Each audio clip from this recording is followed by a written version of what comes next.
सबसे पहले जानते हैं दोस्तों, कोई भी चीज सीखने के लिए सबसे पहले हमें एक मेथड बनाना पड़ता है।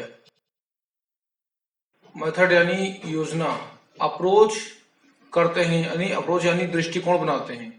और साथ में आवश्यकता होती है टेक्निक की, यानी किसी बच्चे को आप इंग्लिश सिखाना चाहते हैं तो उसके लेवल की आप योजना बनाएंगे, उसके स्तर की योजना बनाएंगे, तब जाकर आप उसको सिखा सकते हैं। फ्रेंड्स, आज के वीडियो में हम लोग बात करेंगे ग्रामर ट्रांसलेट मेथड और डायरेक्ट मेथड की। तो चलिए शुरू करते हैं हम लोग और बात करते हैं ग्रामर ट्रांसलेट मेथड की। दोस्तों, 16वीं शताब्दी के आसपास प्राचीन काल में लोग ग्रीक और लैटिन भाषा के ग्रंथ पढ़ रहे थे। वे ग्रंथ आपके दूसरी भाषाओं में थे, जिन भाषाओं को हमारे देश के लोग नहीं जानते थे। ऐसे समय में वो लोग उनको पढ़ना चाहते थे तो उसके लिए वे अनुवाद के लिए डिक्शनरी का सहारा लेते थे। डिक्शनरी जहां पर वर्ड टू वर्ड ट्रांसलेशन कर सकते थे। तो ऐसे में ट्रांसलेशन करके वे उन ग्रीक और लैटिन भाषा के ग्रंथों का अपनी लोकल भाषा में अनुवाद करते थे। इससे होता क्या था, वे ग्रामर नहीं सीख रहे थे, वे केवल अनुवाद करना सीख रहे थे, पढ़ना सीख रहे थे, लेकिन वे सुनने और बोलने का कोई काम नहीं कर रहे थे। वे केवल उन ग्रंथों को वर्ड टू वर्ड ट्रांसलेट कर रहे थे।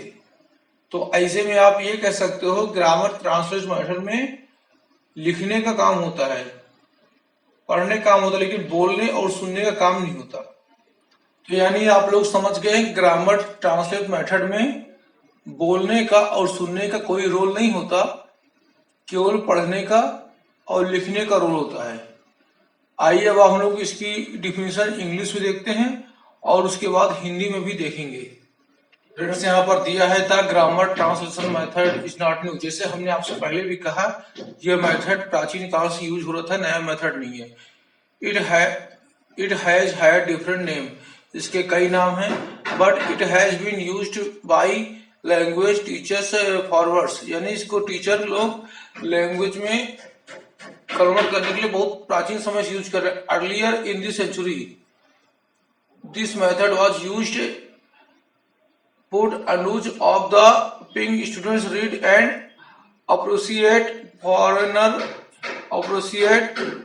language literature, यानी विदेशी ग्रंथों का अपनी मातृभाषा में अनुवाद करने के लिए ग्रामर ट्रांसलेट मेथड का यूज किया जाता है।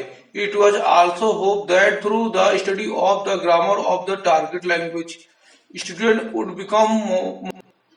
दोस्तों अभी हमने आपको इसका मतलब हिंदी में बताया था, अब इंग्लिश में इसको पढ़ते हैं, साथ में उसका अनुवाद आपको करवाते हैं। जैसे कि यहाँ पर दिया है, the grammar translation method is not new.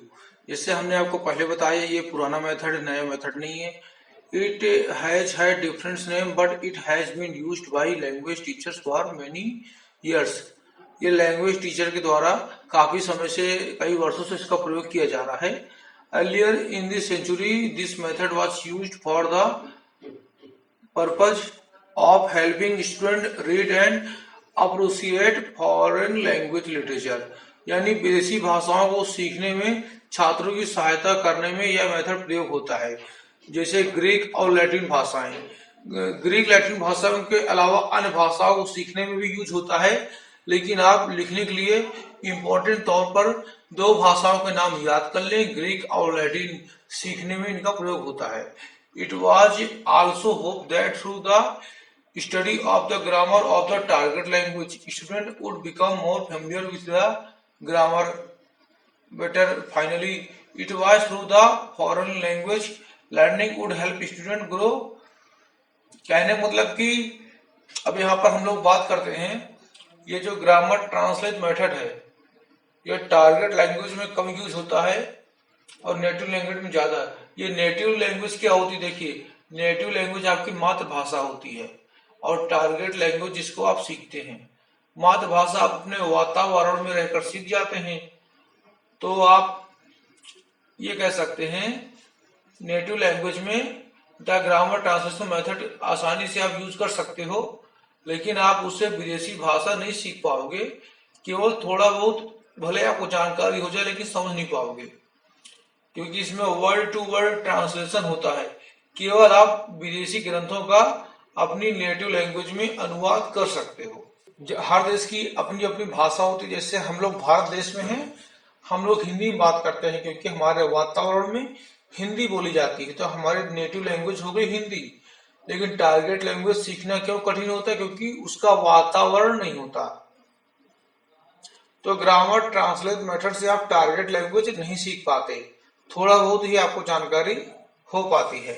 चलिए आगे पढ़ते हैं। दिया है in grammar translation method the primary skill to be developed are reading and writing. हमने आपको पहले ही बताया है कि ग्रामर ट्रांसलेशन मेथड से केवल लिखने की और पढ़ने की क्षमता विकसित होती है, ठीक, सुनने की बोलने की नहीं, क्योंकि यहाँ पर केवल अनुवाद किया जाता है। Little attention is given to speak and listening and almost none the pronunciation. यहाँ पर तो चलिए जब फ्रेंड्स, पढ़ा नहीं जाता, इसके जब अलावा बोला थोड़ी सी नहीं इसमें जाता, और बात कर तो लेते हैं। प्रोनाउंसिएशन से कोई मतलब जैसे इस विधि नहीं में होता। दो मुख्य,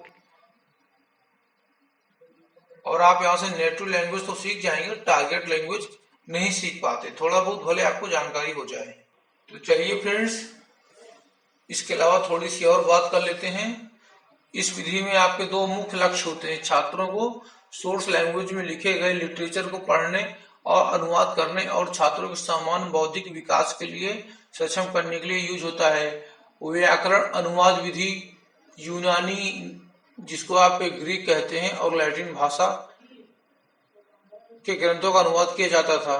उनके अलावा भी अन्य ग्रंथों का भी आप, अन्य भाषा के ग्रंथों का भी आप अनुवाद कर सकते हैं। उन छात्रों को पूरे ग्रंथ को शब्द से शब्द यानी वर्ड टू वर्ड अनुवाद करने की आवश्यकता होती थी। व्याकरण अनुवाद कक्षाओं के लिए दो मुख्य लक्ष्य हैं। नंबर एक, छात्रों के पढ़ने की क्षमता को एक स्तर पर विकसित करना जहां वे लक्षित भाषा में साहित्य पढ़ सकते हैं, और दूसरे, छात्रों के सामान्य मानसिक अनुशासन को विकसित करना जो विदेशी भाषा के उपयोगकर्ता विदेशी भाषाओं के साहित्य में अपनी रुचि की चीजों को ध्यान में रखना चाहते थे। इसलिए यह विधि पढ़ने और लिखने पर केंद्रित है। यानी ग्रामर ट्रांसलेट मेथड केवल पढ़ने और लिखने पर ही केंद्रित है, और तकनीकी विकसित की गई जो केवल पढ़ने लिखने के सीखने को जन्म देती है, सीखने का काम करती है। नतीजा बोलना और सुनना अनदेखा कर दिया जाता है। यानी बोलने सुनने की इसमें जरूरत नहीं होती, केवल आप पढ़ और लिख पाते हैं। दोस्तों, ये जो ग्रामर ट्रांसलेशन मेथड होता है, इसकी यूनिट होती है वर्ड, क्योंकि वर्ड टू वर्ड ट्रांसलेशन करती है। इसमें बच्चों के मानसिक अनुशासन डेवलप होता है, क्योंकि वर्ड टू वर्ड ट्रांसलेशन करते हैं। इसको आप याद कर लीजिए, 1 नंबर का क्वेश्चन बनेगा, और प्रत्येक वर्ष उत्तर प्रदेश डीएलएड के एग्जाम में पूछा जाता है कि ग्रामर ट्रांसलेशन मेथड की यूनिट क्या होती है? वर्ड होती है। क्या होती है? वर्ड। जैसे यहाँ पर दिया है सब। फ्रेंड्स, गाइड मेथड में क्या होता है? मान लीजिए कोई स्टूडेंट है, टीचर से पूछता है सर टाइम देखने के लिए किसका यूज किया जाता है, तो टीचर बोलते हैं घड़ी का। या टीचर एक काम और कर सकते हो, डायरेक्ट घड़ी को दिखा दे, घड़ी ना बोल के डायरेक्ट घड़ी को दिखा दे, तो ये आपका हो जाता है डायरेक्ट मेथड।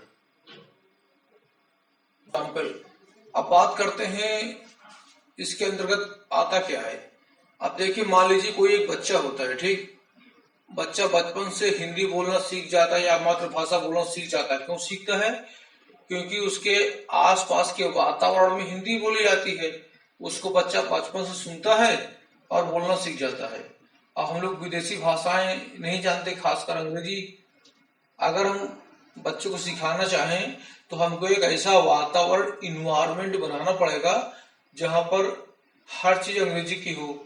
यानी गाय आई उसको बोलेंगे काऊ, कोई सामान रखा है तो उसकी इंग्लिश लेंगे jug, plug, sketch, marker, computer, car, cycle, tea, bread. यानी अगर एक माहौल बना देंगे तभी बच्चा सीख पाएगा। डायरेक्ट मेथड में बच्चा देख कर सीखता है, अपने वातावरण से सीखता है। चलिए बात कर लेते हैं। दिया है the direct method is not new. ये डायरेक्ट मेथड नया नहीं है, its principle has been applied by language teacher for many year. इसको लैंग्वेज टीचर इसके सिद्धांतों को कई वर्षों से प्रयोग।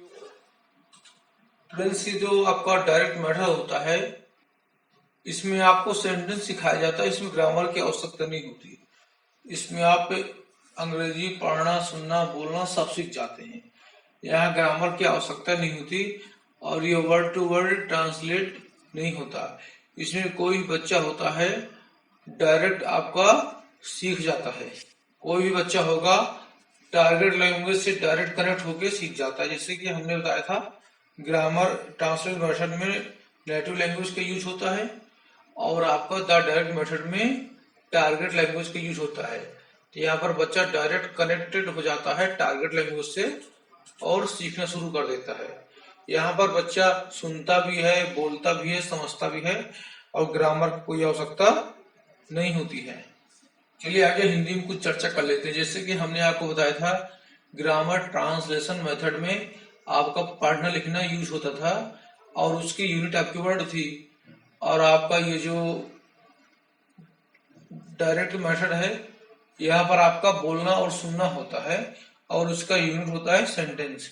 शिक्षण की इकाई एक वाक्य, शब्द और विचार, शब्द और अनुभव के बीच प्रत्यक्ष बंधन, मातृभाषा के साथ एक साथ सीखना। श्रव्य दृश्य सामग्री का उपयोग किया जाता है। मातृभाषा को उपयोग करने की अनुमति नहीं होती है। व्याकरण अप्रत्यक्ष रूप से सीख जाता है, यानी थोड़ा बहुत व्याकरण सीख जाता है, नए नियम सीख जाते हैं और बल नहीं दिया जाता। शिक्षार्थियों को खुद नियम का अनुमान लगाना होता है।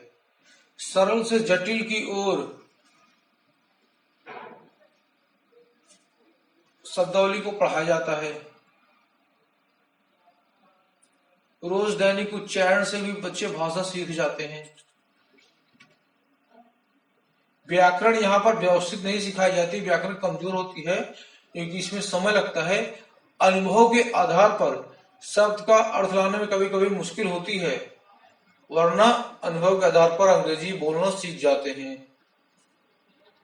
यहाँ पर हमने आपको बताया श्रव्य और दृश्य सामग्री का यूज किया जाता है। जैसे कि अभी हाल में ही हमने आपको बताया कि एक बच्चे ने टीचर से पूछा, सर टाइम कैसे देखते हैं? टीचर ने उसको घड़ी दिखा दी। तो यानी कोई चीज देख कर सीखते हैं। इसीलिए कहा जाता है अगर वातावरण बना दिया जाएगा तो वातावरण में देख देख कर बच्चा टारगेट लैंग्वेज सीख जाएगा। जैसे अंग्रेजी आप सीखते हैं तो अंग्रेजी हमारी टारगेट लैंग्वेज है।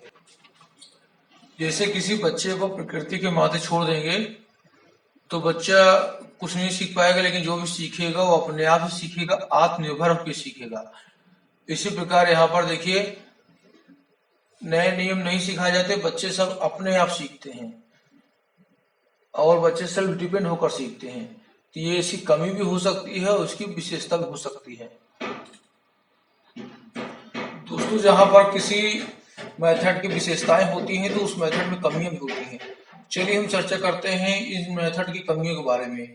जैसे आपका दिया था ग्रामर ट्रांसलेट मेथड, इसमें कमी क्या हो सकती है? जैसे कि आपने जाना, यहाँ पर कोई भी बच्चा होता है वो केवल ट्रांसलेशन का माध्यम बन के रह जाता है, केवल वर्ड टू वर्ड वो ट्रांसलेट करता है, उसको बोलता नहीं है, उसको सुनता नहीं है। तो इसमें बोलने सुनने की कमी होती है। इस वजह से उसका अंग्रेजी नहीं सीख पाता या फिर टारगेट लैंग्वेज नहीं सीख पाता और मानसिक तौर पर डेवलप नहीं हो पाता। अब उसके बाद आगे हम लोग बात करते हैं प्रत्यक्ष विधि या डायरेक्ट मेथड।